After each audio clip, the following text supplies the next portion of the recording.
ಕ್ರಿಸ್ತನಲ್ಲಿ ಪ್ರಿಯರಾದ ಎಲ್ಲ ದೇವಜನರಿಗೆ ಯೇಸು ಕ್ರಿಸ್ತನ ನಾಮದಲ್ಲಿ ನನ್ನ ಪ್ರೀತಿಯ ವಂದನೆ. ಈ ಶುಭ ವೇಳೆಯಲ್ಲಿ ಯೇಸು ಕ್ರಿಸ್ತನ ಆರಾಧಿಸುವುದಕ್ಕೆ, ಆತನ ವಾಕ್ಯವನ್ನು ಕೇಳುವಂತೆ ನಮಗೆ ಕೃಪೆ ಕೊಟ್ಟಂತ ದೇವರಿಗೆ ಸಕಲ ಮಹಿಮೆಯನ್ನು ಸಮರ್ಪಿಸಿ, ಆತನು ನಮ್ಮ ಜೀವಿತದಲ್ಲಿ ಮಾಡಿದಂತ ಎಲ್ಲ ಉಪಕಾರಗಳನ್ನು ನೆನೆಸಿ, ಜುಲೈ ತಿಂಗಳು ನಮ್ಮನ್ನು ಬಿಟ್ಟು ಹೋಗಿ ಆಗಸ್ಟ್ ತಿಂಗಳಲ್ಲಿ ನಾವು ಪ್ರವೇಶಿಸಿರುವಾಗ ಈ ಸ್ವತಂತ್ರರಾದ ನಮ್ಮ ಭಾರತೀಯರೆಲ್ಲರನ್ನು ಸ್ವತಂತ್ರಪಡಿಸುವಂತ ಯೇಸು ಕ್ರಿಸ್ತನ ಸತ್ಯವನ್ನು ಉಪದೇಶಿಸೋದಕ್ಕೆ ನಮಗೆ ಕೊಟ್ಟಂತ ಈ ಭಾಗ್ಯಕ್ಕಾಗಿ ದೇವರಿಗೆ ಸಕಲ ಮಹಿಮೆಯನ್ನು, ಆರಾಧನೆಯನ್ನು, ಸ್ತುತಿ ಸ್ತೋತ್ರಗಳನ್ನು ಸಮರ್ಪಿಸಿ, ನನ್ನನ್ನು ಕೇಳುವಂತ ಪ್ರಿಯ ದೇವ ಜನರೇ, ನಿಮ್ಮ ಜೀವಿತಗಳಲ್ಲಿ ಅನೇಕ ಸೋಲನ್ನು ನಾವು ಅನುಭವಿಸಿರಬಹುದು.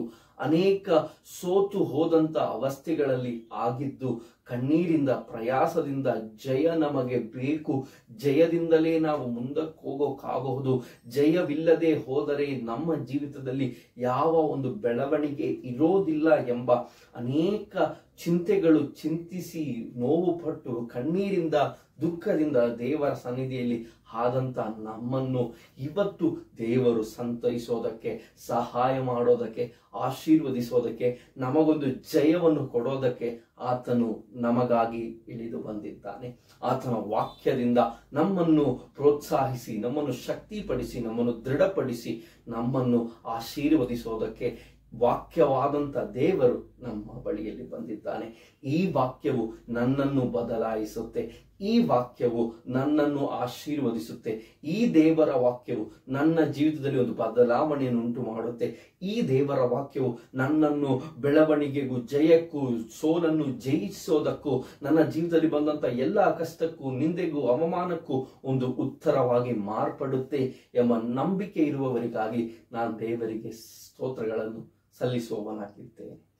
ನನ್ನ ಜೀವಿತದಲ್ಲಿ ಇವತ್ತೇನಾಗಿದೆ ಎಂಬುದಾಗಿ ನನಗೆ ಗೊತ್ತು, ನಿನ್ನೆ ಏನಾಗಿದೆ ಎಂಬುದು ನನಗೆ ಗೊತ್ತು.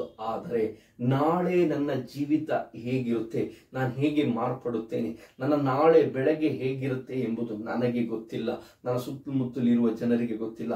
ಆದರೆ ನನ್ನ ನಿನ್ನೆ, ಇವತ್ತು, ನಾಳೆಯನ್ನು ಅರಿತಿರುವಂತ ದೇವರು, ಅದರ ಪ್ರಕಾರವಾಗಿ ಕ್ರಿಯೆ ಮಾಡುವಂತ ದೇವರು, ಅದಕ್ಕೋಸ್ಕರವಾಗಿ ನನ್ನನ್ನು ಪ್ರಿಪೇರ್ ಮಾಡುವಂತ, ಸಿದ್ಧಪಡಿಸುವಂತ ದೇವರು ನನ್ನನ್ನು, ನಿಮ್ಮನ್ನು ನೋಡಿ ಇವತ್ತು ಹೇಳುವುದು, ಭವಿಷ್ಯತ್ತು ನನ್ನ ಕೈಯಲ್ಲಿದೆ, ನಿನ್ನ ಜಯ ನನ್ನ ಕೈಯಲ್ಲಿದೆ, ನಿನ್ನ ಆಶೀರ್ವಾದ ನನ್ನ ಹಸ್ತದಲ್ಲಿದೆ, ನಿನ್ನ ಬೆಳವಣಿಗೆ ನನ್ನ ಹಸ್ತದಲ್ಲಿದೆ, ನಿನ್ನನ್ನು ಆಶೀರ್ವದಿಸೋದು ನಾನು, ನಿನ್ನನ್ನು ಆಶೀರ್ವದಿಸಿ ಅಭಿವೃದ್ಧಿಪಡಿಸೋದು ಯೆಹೋವನಾದ ದೇವರು.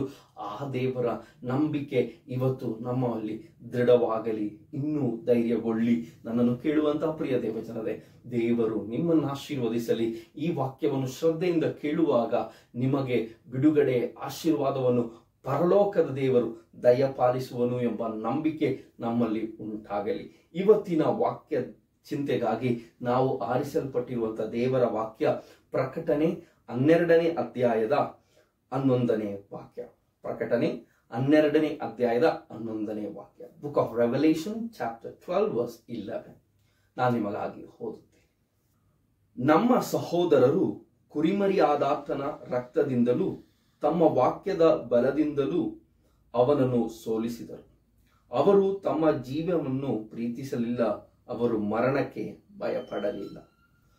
ಪ್ರಕಟಣೆ 12ನೇ ಅಧ್ಯಾಯವನ್ನು ಓದುವಾಗ ನಮಗೆ ಅರ್ಥವಾಗುವಂತಹ ಒಂದು ಮುಖ್ಯ ಸಂದೇಶ, ಯೇಸು ಕ್ರಿಸ್ತನ ಮುಖಾಂತರವಾಗಿ, ಯೇಸು ಕ್ರಿಸ್ತನ ಮರಣದ ಮುಖಾಂತರವಾಗಿ, ಯೇಸು ಕ್ರಿಸ್ತನ ಎರಡನೇ ಬರೋಣದ ನಂತರ ನಡೆಯುವಂತ ಸಂಗತಿಗಳಲ್ಲಿ ಒಂದಾಗಿದೆ, ಸಾತಾನನನ್ನು, ನಮ್ಮನ್ನು ಕಷ್ಟಪಡಿಸಿದಂತ ಆ ಹಳೆಯ ಸರ್ಪವನ್ನು, ನಮ್ಮ ಕುರಿತಾಗಿ ಎಲ್ಲಾ ವೇಳೆಯಲ್ಲೂ ಹಗಲು ಇರುಳು ನೋಡದಂತೆ ದೇವರ ಬಳಿಯಲ್ಲಿ ದೂರ ಇಳಿದಂತ ಸೈತಾನನನ್ನು 1000 ವರ್ಷಕ್ಕೆ, ಇಲ್ಲದಿದ್ದರೆ ಸಂಪೂರ್ಣವಾಗಿ ಆತನನ್ನು ಬಂಧಿಸಿ ಆಚೆ ಹಾಕುವಂತ, ಆತನನ್ನು ಆಚೆ ಹಾಕೋದು ಮಾತ್ರವಲ್ಲದೆ ಆತನನ್ನು ಸೋಲಿಸುವಂತ ಒಂದು ಮಹಾ ಸಂಗತಿ, ಒಂದು ಸಂದೇಶ, ಒಂದು ಧೈರ್ಯ ಪಡುವಂತ ಒಂದು ಅಭಿಷೇಕ ನಮಗೆ ದೇವರು ತಿಳಿಸುವವನಾಗಿದ್ದಾನೆ. ನನ್ನನ್ನು ಕೇಳುವಂತ ಪ್ರಿಯ ದೇವಜನರೇ, ಪ್ರಕಟಣೆ ಪುಸ್ತಕ ನಮ್ಮ ಜೀವಿತದಲ್ಲಿ ಭವಿಷ್ಯತ್ ಕಾಲದಲ್ಲಿ ದೇವರು ಏನನ್ನು ಮಾಡುವನು ಎಂಬ ಒಂದು ಸಂಗತಿಗಳನ್ನು ತಿಳಿಸುವಂತ ಒಂದು ಪುಸ್ತಕ. 12ನೇ ಅಧ್ಯಾಯದಲ್ಲಿ ನಮ್ಮ ಹತ್ರ ದೇವರು ತಿಳಿಸೋದು, ನಿನ್ನ ಕುರಿತಾಗಿ ದೂರನ್ನು ಹಾಡಿ, ನಿನ್ನ ಕುರಿತಾಗಿ ದೂರನ್ನು ಮಾತನಾಡಿ, ನಿನ್ನನ್ನು ಹೇಗಾದರೂ ಸೋಲಿಸಬೇಕು, ನಿನ್ನನ್ನು ಹೇಗಾದರೂ ಪಾಪಕ್ಕೆ ತಳ್ಳಬೇಕು, ನೀನು ಜಯವನ್ನು ಹೊಂದಬಾರದು, ನೀನಿನ್ನೂ ನಿನ್ನ ಜೀವಿತದಲ್ಲಿ ಅಭಿವೃದ್ಧಿಗಳನ್ನು ಹೊಂದಬಾರದು ಎಂಬುದಾಗಿ ಚಿಂತಿಸಿದಂತ, ಅದಕ್ಕಾಗಿ ಕ್ರಿಯೆ ಮಾಡಿದಂತ ಸೈತಾನನನ್ನು ದೇವರು ಸೋಲಿಸಿ ನನಗೂ ನಿಮಗೂ ಜಯ ಕೊಡುವಂತ ಒಂದು ಶುಭ ವೇಳೆಯನ್ನಿಟ್ಟಿದ್ದಾನೆಂಬ ನಂಬಿಕೆ ನನಗೂ ನಿಮಗೂ ಇರಲಿ ಎಂಬ ಒಂದು ಸಂಗತಿಯೇ. ಆ ಸಂಗತಿಯನ್ನು ನಂಬುವವರಿಗಾಗಿ ನಾನು ಈ ಬೆಳಗಿನ ಸಮಯದಲ್ಲಿ ದೇವರಿಗೆ ಕೃತಜ್ಞತೆಯನ್ನು ಹೇಳುತ್ತೇನೆ. ನನ್ನ ಜೀವಿತದಲ್ಲಿ ಜಯ ಕೊಡದೆ ತಡೆ ಮಾಡಿರುವಂತಹ ಸೈತಾನನ ಕ್ರಿಯೆಯನ್ನು ಯೆಹೋವನಾದ ದೇವರು ಯೇಸು ಕ್ರಿಸ್ತನು ಪರಿಶುದ್ಧಾತ್ಮನು ಆತನ ರಕ್ತದಿಂದಲೂ ವಾಕ್ಯದ ಬಲದಿಂದಲೂ ಅವರು ಆತನನ್ನು ಸೋಲಿಸಿದ್ದಾರೆ ಎಂಬ ನಂಬಿಕೆ ಇವತ್ತು ನನಗೂ ನಿಮಗೂ ಉಂಟಾಗಲಿ. Amen, amen. ಇಲ್ಲಿ ಯೋಹಾನನು ಬರೆಯೋದು, ನಮ್ಮ ಸಹೋದರರು ಕುರಿಮರಿಯಾದ ಆತನ ರಕ್ತದಿಂದಲೂ ಅವರ ವಾಕ್ಯದ ಬಲದಿಂದಲೂ ಸೈತಾನನನ್ನು ಸೋಲಿಸಿದ್ದಾರೆಂಬುದಾಗಿ. ನನ್ನನ್ನು ಕೇಳುವಂತಹ ಪ್ರಿಯ ದೇವಜನರೇ, ಯೇಸು ಕ್ರಿಸ್ತನು ನನ್ನ ಪಾಪಕ್ಕೋಸ್ಕರವಾಗಿ, ನಿಮ್ಮ ಪಾಪಕ್ಕೋಸ್ಕರವಾಗಿ, ಈ ಲೋಕದಲ್ಲಿರುವಂತಹ ಸಮಸ್ತ ಜನರ ಪಾಪಕ್ಕಾಗಿ ಆತನು ತನ್ನ ಪ್ರಾಣವನ್ನು ಕೊಟ್ಟು ನಿಮ್ಮ ಮರಣವನ್ನು ಹೊತ್ತುಕೊಂಡು, ನಿಮ್ಮ ಶಾಪವನ್ನು ಹೊತ್ತುಕೊಂಡು, ನಮ್ಮೆಲ್ಲರ ನೋವನ್ನು ಹೊತ್ತುಕೊಂಡು, ರೋಗವನ್ನು ಹೊತ್ತುಕೊಂಡು, ಪ್ರಯಾಸವನ್ನು ದುಃಖವನ್ನು ಹೊತ್ತುಕೊಂಡು ಶಿಲುಬೆಯಲ್ಲಿ 3 ಆಣಿಗಳ ಮೇಲೆ ತನ್ನ ಶರೀರದಲ್ಲಿದ್ದಂಥ ಸಂಪೂರ್ಣವಾದ ರಕ್ತವನ್ನು ಸುರಿಸಿ ನನಗಾಗಿ ನಿಮಗಾಗಿ ಜೀವ ಕೊಟ್ಟ ಆ ಯೇಸುವಿನ ರಕ್ತದ ನಿಮಿತ್ತವಾಗಿ ನಮಗೆ ರಕ್ಷಣೆ ಉಂಟಾಯಿತು, ನಮಗೆ ಆಶೀರ್ವಾದ ಉಂಟಾಯಿತು. ಅಬ್ರಹಾಮನ ಸಂತತಿಗಳಾಗಿ ಮಾರ್ಪಟ್ಟರಿ, ದೇವರ ಮಕ್ಕಳಾಗಿ ದೇವರನ್ನು ಅಪ್ಪ ತಂದೆಯೇ ಎಂಬ ಕರೆಯುವಂತ ಭಾಗ್ಯವನ್ನು ದೇವರು ನಮಗೆ ದಯಪಾಲಿಸಿದ. ಆತನ ಸ್ವಾಸ್ಥ್ಯದಲ್ಲಿ ನಮಗೆ ಪಾಲುಗಾರರಾಗಿ ಮಾರ್ಪಟ್ಟರಿ. ಯೇಸು ಕ್ರಿಸ್ತನ ಶರೀರವೂ ರಕ್ತದಲ್ಲಿ ಪಂಗಾಳಿಗಳಾಗಿ, ಆತನ ಶಿಷ್ಯರಾಗಿ, ಆತನ ಅಭಿಷೇಕವನ್ನು ಹೊಂದು ಆತನ ಸಾಕ್ಷಿಗಳಾಗಿ ಈ ಭೂಲೋಕದಲ್ಲಿ ಜೀವಿಸೋದಕ್ಕೆ ಯೆಹೋವನಾದ ದೇವರು, ಪರಿಶುದ್ಧಾತ್ಮನು, ತಂದೆಯಾದ ದೇವರು, ಯೇಸು ಸ್ವಾಮಿ ನಮಗೆ ಕೃಪೆಯನ್ನು ಕೊಟ್ಟಿದ್ದಾನೆ. ಆ ಕೃಪೆಯ ನಿಮಿತ್ತವಾಗಿಯೇ, ಆ ರಕ್ತದ ಮಹಿಮೆಯ ನಿಮಿತ್ತವಾಗಿ, ಆ ರಕ್ತದಲ್ಲಿ வெளிப்படுವಂತ, ಆ ರಕ್ತದಲ್ಲಿ ತೋಚಿಸುವಂತ ಆ ಶಕ್ತಿಯಿಂದಲೇ ನಮಗೆ ಜಯ ಉಂಟಾಗುವುದು. ಯೇಸು ಕ್ರಿಸ್ತನ ರಕ್ತದ ನಿಮಿತ್ತವಾಗಿ ಪಾಪವನ್ನು ನಾವು ಸೋಲಿಸಿದ್ದೇವೆ. ಯೇಸು ಕ್ರಿಸ್ತನ ರಕ್ತದಿಂದಲೇ ನಾವು ಶತ್ರುವಿನ ಸಕಲ ತಂತ್ರವನ್ನು ಜಯಿಸಿದ್ದೇವೆ. ಯೇಸು ಕ್ರಿಸ್ತನ ರಕ್ತದಿಂದಲೇ ನಮ್ಮ ಮೇಲಿರುವಂತಹ ಸಕಲ ರೋಗಗಳಿಂದ ನಾವು ಸೌಖ್ಯವನ್ನು ಹೊಂದಿದ್ದೇವೆ. ಸೈತಾನನ ತಂತ್ರಗಳನ್ನು ಯೇಸು ಕ್ರಿಸ್ತನ ರಕ್ತದಿಂದಲೇ ಜಯಿಸಿದ್ದೇವೆ. ಯೇಸು ಕ್ರಿಸ್ತನ ರಕ್ತದಿಂದಲೇ ಎಲ್ಲಾ ಶತ್ರುವಿನ ತಂತ್ರಗಳು, ಹೋರಾಟಗಳು, ದುಃಖವು, ಪ್ರಯಾಸಗಳನ್ನು ನಾವು ಜಯಿಸುವವರಾಗಿದ್ದೇವೆ. ಯೇಸು ಕ್ರಿಸ್ತನ ರಕ್ತದಿಂದ ಮಾತ್ರವೇ ನನಗೂ ನಿಮಗೂ ಜಯ. ಯಾಕೆಂದರೆ ಆಬೇಲಿನ ರಕ್ತಕ್ಕಿಂತ ಶ್ರೇಷ್ಠವಾಗಿ ಮಾತನಾಡುವಂತ ಒಂದು ರಕ್ತವಿದ್ದರೆ ಅದು ಯೇಸು ಸ್ವಾಮಿಯ ರಕ್ತ. ಅನೇಕರು ಈ ಲೋಕದಲ್ಲಿ ರಕ್ತವನ್ನು ಸುರಿಸಿದ್ದಾರೆ, ಅನೇಕರು ರಕ್ತ ಸಾಕ್ಷಿಗಳಾಗಿ ಮಾರ್ಪಟ್ಟಿದ್ದಾರೆ, ಅನೇಕರು ರಕ್ತಗಳನ್ನು ಕೊಟ್ಟು ಮನುಷ್ಯರನ್ನು ಕಾಪಾಡಿದ್ದಾರೆ. ಅನೇಕ ಮೃಗಗಳು ಇವತ್ತು ಸಾವಿರಾರು ವರ್ಷಗಳಿಂದ ರಕ್ತವನ್ನು ಸುರಿಸುತ್ತಿದೆ, ಅದನ್ನು ಕೊಂದು ಹಾಕಿ ರಕ್ತ ಬಲಿಗಳನ್ನು ಕೊಡುವವರಾಗಿದ್ದಾರೆ, ರಕ್ತ ಯಜ್ಞಗಳನ್ನು ಕೊಡುವವರಾಗಿದ್ದಾರೆ. ಆದರೆ ಈ ಎಲ್ಲಾ ಯಜ್ಞಗಳಿಗಿಂತ, ಈ ಎಲ್ಲ ರಕ್ತಗಳಿಗಿಂತ ಮನುಷ್ಯ ಕುಲದ ಪಾಪಕ್ಕಾಗಿ, ಅವರ ರಕ್ಷಣೆಗಾಗಿ ಪಾಪ ಮಾಡದೆ, ಪಾಪವೇನೆಂಬುದಾಗಿ ತಿಳಿಯದೆ ಮನುಷ್ಯರಿಗಾಗಿ ಪ್ರಾಣ ಕೊಟ್ಟಂತ ಆ ರಕ್ತವನ್ನು ಸುರಿಸಿದಂತ ಪರಿಶುದ್ಧವಾದ ರಕ್ತವಿದ್ದರೆ ಅದು ನಾನು ಘೋಷಿಸುವಂತ ಪರಿಶುದ್ಧನಾದ ಯೇಸು ಕ್ರಿಸ್ತನ ರಕ್ತ ಮಾತ್ರ. ಹಾಲೆಲೂಯ. ಆ ರಕ್ತದಿಂದಲೇ ನನಗೂ ನಿಮಗೂ ಜಯ, ಆ ರಕ್ತದಿಂದಲೇ ನನಗೂ ನಿಮಗೂ ಸ್ವಾತಂತ್ರ್ಯ, ಆ ರಕ್ತದಿಂದಲೇ ನಮ್ಮೆಲ್ಲರಿಗೂ ಸೌಖ್ಯ, ಆ ರಕ್ತದಿಂದಲೇ ನಮಗೆಲ್ಲರಿಗೂ ಸಮಾಧಾನ, ಆ ರಕ್ತದಿಂದಲೇ ನಮಗೆಲ್ಲರಿಗೂ ರಕ್ಷಣೆ, ಆ ರಕ್ತದಿಂದಲೇ ನನಗೂ ನಿಮಗೆಲ್ಲರಿಗೂ ಪರಲೋಕದ ಆಶೀರ್ವಾದ, ಆ ರಕ್ತದಿಂದಲೇ ನಾವೆಲ್ಲರೂ ಪರಿಶುದ್ಧರು, ಆ ರಕ್ತದಿಂದಲೇ ನಾವೆಲ್ಲರೂ ಪರಲೋಕಕ್ಕೆ ಹೋಗುವಂತ ಭಾಗ್ಯವನ್ನು ಹೊಂದಿರೋದು. ಮೊದಲನೇದಾಗಿ ಆತನ ರಕ್ತದಿಂದ ನಾವು ಸೌಖ್ಯವಾಗಿದ್ದೇವೆ, ಸ್ವತಂತ್ರರಾಗಿದ್ದೇವೆ, ಜಯವನ್ನು ಹೊಂದಿದ್ದೇವೆ.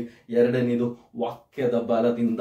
ವಾಕ್ಯದ ಬಲವೆಂಬುದಾಗಿ ಕನ್ನಡದಲ್ಲಿ ಹೇಳುವಾಗ ಇಂಗ್ಲಿಷಲ್ಲೂ ಗ್ರೀಕ್ ಭಾಷೆಗಳಲ್ಲೂ ಅದು ಅವರ ಸಾಕ್ಷಿಯ ಮುಖಾಂತರವಾಗಿ, ಅವರ ವಾಕ್ಯ ಸಾಕ್ಷಿಯ ಮುಖಾಂತರವಾಗಿ, ವಾಕ್ಯದಿಂದಲೂ ಜೀವಿತ ಸಾಕ್ಷಿಯಿಂದಲೂ ಅವರು ಜಯಿಸಿದ್ದಾರೆಂಬುದಾಗಿ, ನನ್ನ ಪಾಪಕ್ಕಾಗಿ ಯೇಸು ಸತ್ತನು ಎಂಬುದು ಸಾಕ್ಷಿ, ನನ್ನ ರೋಗದಿಂದ ಯೇಸು ನನ್ನನ್ನು ಬಿಡುಗಡೆ ಮಾಡಿದನು ಎಂಬುದು ಸಾಕ್ಷಿ, ನನ್ನನ್ನು ಪಾಪ ಮರಣದಿಂದ, ನನ್ನನ್ನು ನರಕದಿಂದ ಎತ್ತಿ ನನ್ನನ್ನು ಸ್ವತಂತ್ರರಾಗಿ, ನನ್ನನ್ನು ಪರಿಶುದ್ಧನಾಗಿ ಮಾರ್ಪಡಿಸಿ ಯೇಸು ಕ್ರಿಸ್ತನ ಹಿಂಬಾಲಕನಾಗಿ ಮಾರ್ಪಡಿಸಿದ್ದು ಸಾಕ್ಷಿ, ವಿದ್ಯಾಭ್ಯಾಸವಿಲ್ಲದೆ ಸೋಲನ್ನು ಅನುಭವಿಸಿದಂತ ನನ್ನನ್ನು ಜಯವನ್ನು ಕೊಟ್ಟು ಇವತ್ತು ಉನ್ನತ ಸ್ಥಾನಕ್ಕೇರಿಸಿದ್ದು ಸಾಕ್ಷಿ. ಈ ಸಾಕ್ಷಿಯ ನಿಮಿತ್ತವಾಗಿ ನಾವು ಜಯವನ್ನು ಹೊಂದುವವರಾಗಿದ್ದೇವೆ. ಇವತ್ತು ನನಗೆ ಜಯವನ್ನು ಹೊಂದುವುದಕ್ಕೆ ಹೇಳಿ ಸಾರೋದಕ್ಕಿರುವಂತಹ ಸಾಕ್ಷಿಗಳು ಯಾವುದಾದರೂ ಇದ್ದರೆ ಒಂದು ಸಾರಿ ನಾವು ಅದನ್ನು ಜ್ಞಾಪಿಸಿಕೊಳ್ಳೋಣ. ನನ್ನ ಜೀವಿತದಲ್ಲಿ ದೇವರು ನನಗೆ ಕೊಟ್ಟಂತ ಸಾಕ್ಷಿ, ನನ್ನ ಜೀವಿತದಲ್ಲಿ ದೇವರು ಅದ್ಭುತಗಳನ್ನು ಮಾಡಿ ನಾನು ಹೊಂದಂತ ಸಾಕ್ಷಿಗಳು ಇವತ್ತು ಸಾರಿ ಅದರ ಮುಖಾಂತರವಾಗಿ ಜಯವನ್ನು ಹೊಂದೋದಕ್ಕೆ ಪರಲೋಕದ ದೇವರು ನಮಗೆ ಸಹಾಯ ಮಾಡಲಿ. ನನ್ನನ್ನು ಕೇಳುವಂತ ಪ್ರಿಯ ದೇವಜನರೇ, ನನ್ನ ದೇವರು ನಿನ್ನ ಜೀವಿತದಲ್ಲಿ ಅದ್ಭುತಗಳನ್ನು ಮಾಡಿರುವವನಾಗಿದ್ದಾನೆ, ನಿನಗೆ ಜಯವನ್ನು ಕೊಟ್ಟಿರುವವನಾಗಿದ್ದಾನೆ, ನಿನ್ನನ್ನು ಸೌಖ್ಯಪಡಿಸುವವನಾಗಿದ್ದಾನೆ. ನೀನು ಹಾದು ಹೋದಂತ ಸಕಲ ದುಃಖ ಸನ್ನಿವೇಶಗಳಲ್ಲಿ, ಮರಣದಲ್ಲಿ, ಕತ್ತಲೆಗಳಲ್ಲಿ ನಿನ್ನನ್ನು ಆಚೆಗೆ ತಂದು ನಿನಗೆ ಸೌಖ್ಯವನ್ನು, ಸಮಾಧಾನವನ್ನು, ಆಶೀರ್ವಾದವನ್ನು ಕೊಡುವವನಾಗಿದ್ದಾನೆ. ಹಾಗೆ ನಿನಗೆ ಕೊಟ್ಟಿದ್ದರೆ ಅದೇ ನಿನ್ನಲ್ಲಿ ದೇವರು ಮಾಡಿದಂತ ಮಹತ್ ಕಾರ್ಯ, ಅದು ನಿನಗೆ ಅನೇಕರಿಗೆ ಸಾರುವಂತ ಸಾಕ್ಷಿ. ಆ ಸಾಕ್ಷಿಗಳನ್ನು ಇವತ್ತು ಜ್ಞಾಪಿಸಿಕೊ. ಆ ಸಾಕ್ಷಿಗಳನ್ನು ಸಾರೋದಕ್ಕೆ ನೀನು ಸಿದ್ಧಪಡಿಯು. ಆಗೆ ನೀನು ಸಿದ್ಧಪಡುವುದಾದರೆ ನಿನ್ನನ್ನು, ನಿನ್ನ ಜೀವಿತವನ್ನು, ನಿನ್ನ ಕುಟುಂಬವನ್ನು, ನಿನ್ನ ಬಿಸ್ನೆಸ್ ಅನ್ನು, ನಿನ್ನ ವಿದ್ಯಾಭ್ಯಾಸವನ್ನು ಜಯದ ಮಾರ್ಗದಲ್ಲಿ ನಡೆಸೋದಕ್ಕೆ ಆತನು ಶಕ್ತನಾಗಿದ್ದಾನೆ. ಇವತ್ತು ನನಗೆ ಜಯವಿಲ್ಲ, ಸೋಲು ಮಾತ್ರ ನಾನು ಹಾದು ಹೋಗೋದು ಎಂಬುದಾಗಿ ನೀನು ಚಿಂತಿಸೋದಾದರೆ ನಿನಗೆ ಜಯವನ್ನು ಕೊಟ್ಟು ಜಯದ ಜೀವಿತವನ್ನು ನಡೆಸೋದಕ್ಕೆ, ನಿನಗೆ ಜಯವಾಗಿ ನಿನ್ನ ಜೊತೆಗೆ ಯಾವಾಗಲೂ ಬರೋದಕ್ಕೆ, ಜಯದ ಧ್ವಜವನ್ನು ನಿನಗೆ ಕೊಟ್ಟು ಆ ಜಯದ ಧ್ವಜವನ್ನು ಹಿಡಿದು ನೀನು ಮುಂದಕ್ಕೆ ಹೋಗುವುದಕ್ಕೆ ನಿನ್ನ ದೇವರು ನಿನ್ನ ಜೊತೆಗೆ ಬರುವವನಾಗಿದ್ದಾನೆ. ಆತನ ರಕ್ತದಿಂದಲೂ ವಾಕ್ಯದಿಂದಲೂ ನೀನು ಜಯವನ್ನು ಹೊಂದಿದ್ದೇ, ಸಾತಾನನನ್ನು ಸೋಲಿಸಿದ್ದೆ ಎಂಬ ನಂಬಿಕೆ ನಿನ್ನಲ್ಲಿ ಉಂಟಾಗಲಿ. ಇವತ್ತು ಧೈರ್ಯದಿಂದ ಹೇಳೋದಕ್ಕಾಗುತ್ತಾ? ನಾವೆಲ್ಲರೂ ಸಾತಾನನ್ನು ಸೋಲಿಸುವವರಾಗಿದ್ದೇವೆ, ನಾವೆಲ್ಲರೂ ಸಾತಾನನ್ನು ಸೋಲಿಸುವವರಾಗಿದ್ದೇವೆ. ಆತನು ನಮ್ಮ ಮುಂದೆ ಸೋತವನಾಗಿ, ಯೇಸು ಕ್ರಿಸ್ತನ ಮುಂದೆ ಸೋತವನಾಗಿ ಇವತ್ತಿದ್ದಾನೆ. ನನ್ನ ರಕ್ತ, ಯೇಸು ಕ್ರಿಸ್ತನ ರಕ್ತದಿಂದಲೂ ವಾಕ್ಯದಿಂದಲೂ ನಾವೆಲ್ಲರೂ ಆತನನ್ನು, ಸೈತಾನನನ್ನು ಸೋಲಿಸಿದ್ದೇವೆ ಎಂಬ ನಂಬಿಕೆ ಒಳಗೆ ಉರಿಯಲಿ, ಹುಟ್ಟಲಿ ಎಂಬುದಾಗಿ ಪ್ರಾರ್ಥಿಸುತ್ತೇನೆ. ಸಾತಾನನು ಶಿಲುಬೆಯ ಮುಖಾಂತರ, ಮರಣದ ಮುಖಾಂತರವಾಗಿ ಸೋತವನಾಗಿದ್ದಾನೆ. ನಿನ್ನ ಜೀವಿತದಲ್ಲಿ ಆತನು ಸೋತವನಾಗಿದ್ದಾನೋ, ಜಯಾಳಿಯಾಗಿದ್ದಾನೋ ಎಂಬ ಚಿಂತೆಯನ್ನು ನೀವು ಚಿಂತಿಸಿ. ನನ್ನ ಜೀವಿತದಲ್ಲಿ ಆತನು ಜಯಾಳಿಗಳಾಗಿದ್ದರೆ ನಾವು ಪಾಪ ಮಾಡುವವರಾಗಿದ್ದೇವೆ ಎಂಬ ಅರ್ಥ. ನಮ್ಮ ಜೀವಿತದಲ್ಲಿ ಆತನು ಸೋಲುವವನಾಗಿದ್ದರೆ ನಾವು ಪರಿಶುದ್ಧರಾಗಿದ್ದೇವೆ ಎಂಬುದು ಅರ್ಥ. ಇವತ್ತು ಪರಿಶುದ್ಧ ಜೀವಿತಕ್ಕೆ ನಮ್ಮನ್ನು ಸಮರ್ಪಿಸೋಣ. ಆತನು ಸೋಲಿಸಿ ನಾವು ದೇವರ ಕಡೆಗೆ ತಿರುಗೋಣ. ಆತನು ಸೋಲಿಸೋದಕ್ಕೆ ದೇವರ ಕಡೆಗೆ ತಿರುಗೋಣ. ಆತನ ಮೇಲೆ ಜಯ ಹೊಂದೋದಕ್ಕೆ ಪರಿಶುದ್ಧಾತ್ಮನ ಅಭಿಷೇಕವು, ರಕ್ತದ ಬಲವು, ವಾಕ್ಯದ ಬಲವನ್ನು ನಾವಿವತ್ತು ಹೊಂದಿಕೊಳ್ಳೋಣ. ಆತನ ಜಯವನ್ನು ಹೊಂದೋದಕ್ಕೆ ನಾವು ಮರಣವನ್ನು ಪ್ರೀತಿಸಬಾರದು, ನಮ್ಮ ಜೀವಿತವನ್ನು ಪ್ರೀತಿಸಬಾರದು, ದೇವರನ್ನು ಮಾತ್ರ ಪ್ರೀತಿಸುವುದಕ್ಕೆ ದೇವರು ನಮಗೆ ಸಹಾಯ ಮಾಡಲಿ. ನನ್ನನ್ನು ಕೇಳುವಂತಹ ಪ್ರಿಯ ದೇವಜನರೇ, ಕ್ರೈಸ್ತ ಜೀವಿತ ಎಂಬುದು ಜಯದ ಜೀವಿತವಾಗಿ ಮಾರ್ಪಡಬೇಕು. 7 ಸಭೆಗೆ ಯೇಸು ಸ್ವಾಮಿ ವಾಕ್ಯವನ್ನು ಬರೆಯುವಾಗ 7 ಸಭೆಗೂ ಹೇಳಿದ್ದು, ಜಯ ಹೊಂದುವವನಿಗೆ, ಜಯಶಾಲಿ ಆಗುವವನಿಗೆ, ವೀರನಾಗುವವನಿಗೆ, ಯುದ್ಧದಲ್ಲಿ ಜಯ ಹೊಂದುವವನಿಗೆ ಕಿರೀಟವು, ಆಶೀರ್ವಾದವು, ಮಾಲೆಗಳನ್ನು ದೇವರು ಕೊಡುವವನಾಗಿದ್ದಾನೆ. ಹಾಗಿದ್ದರೆ ನನಗೂ ನಿನಗೂ ಪರಲೋಕದ ದೇವರು ಜಯವನ್ನು ಕೊಡೋದಕ್ಕೆ ಎಷ್ಟು ಸಿದ್ಧನಾಗಿದ್ದಾನೆಂಬ ಆಕಾಂಕ್ಷೆ ನೀವು ಚಿಂತಿಸಬೇಕಾಗಿದೆ. ಹಾಗಿದ್ದರೆ ಇವತ್ತು ನನಗೆ ದೇವರು ಜಯವನ್ನು ಕೊಡೋದಕ್ಕೆ ಸಿದ್ಧನಾಗಿದ್ದಾನೆ, ಅದನ್ನು ಸ್ವೀಕರಿಸೋದಕ್ಕೆ ನಾನು ಸಿದ್ಧನಾಗಿದ್ದೇನೆ ಎಂಬ ಪ್ರಾರ್ಥನೆಯನ್ನು ಪ್ರಾರ್ಥಿಸೋಣ. ನಮ್ಮನ್ನು ಬಹಳವಾಗಿ ಪ್ರೀತಿ ಮಾಡುವ ಪರಲೋಕದ ತಂದೆ, ನಮ್ಮ ಜೀವಿತದಲ್ಲಿ ನಾವು ಜಯಾಳಿಗಳಾಗಿ ಜೀವಿಸೋದಕ್ಕೆ ನಮ್ಮನ್ನು ಸಂಪೂರ್ಣವಾಗಿ ಸಮರ್ಪಿಸ್ತೇವೆ. ನಿಮ್ಮ ವಾಕ್ಯ, ನಿಮ್ಮ ರಕ್ತ, ಸಾಕ್ಷಿ, ಪರಿಶುದ್ಧಾತ್ಮನು ನಮ್ಮನ್ನು ಸಂಪೂರ್ಣವಾಗಿ ಆವರಿಸಲಿ. ನಾವು ದೇವರ ಸಾಕ್ಷಿಯ ಮುಖಾಂತರವಾಗಿ, ಯೇಸು ಕ್ರಿಸ್ತನ ರಕ್ತದ ಮುಖಾಂತರವಾಗಿ ಜಯಾಳಿಗಳಾಗಿ ಮಾರ್ಪಡುವುದಕ್ಕೆ ಪರಲೋಕವು ಸಹಾಯ ಮಾಡಿ ಎಂಬುದಾಗಿ ನಾವು ಪ್ರಾರ್ಥನೆ ಮಾಡ್ತಾ ಇದ್ದೀವಿ. ನಮ್ಮ ಪ್ರಾರ್ಥನೆಯನ್ನು ಪರಲೋಕ ಕೇಳಿದ್ದಕ್ಕಾಗಿ ಸ್ತೋತ್ರ. ನನ್ನನ್ನು ನೋಡುವಂತಹ ಪ್ರತಿಯೊಬ್ಬರನ್ನು ನೀವು ಜಯಾಳಿಗಳಾಗಿ ಮಾರ್ಪಡಿಸಿ ಜಯವನ್ನು ಹೊಂದೋದಕ್ಕೆ ಸಹಾಯ ಮಾಡಿ. ಸೋತು ಹೋದಂಥ ಸನ್ನಿವೇಶಗಳೆಲ್ಲವನ್ನು ಮಾರ್ಪಡಿಸಿ ಜಯವನ್ನು ಸಲ್ಲಿಸಿ ಎಂಬುದಾಗಿ, ಜಯವನ್ನು ಆಶೀರ್ವದಿಸಿ ಎಂಬುದಾಗಿ ಕೇಳ್ಕೊಳ್ತೇವೆ. ಪ್ರಾರ್ಥನೆ ಕೇಳಿದಕ್ಕಾಗಿ ಸ್ತೋತ್ರ. ಯೇಸುವಿನ ನಾಮದಲ್ಲಿ ತಂದೆ. ಆಮೇನ್. God bless you all. Thank you.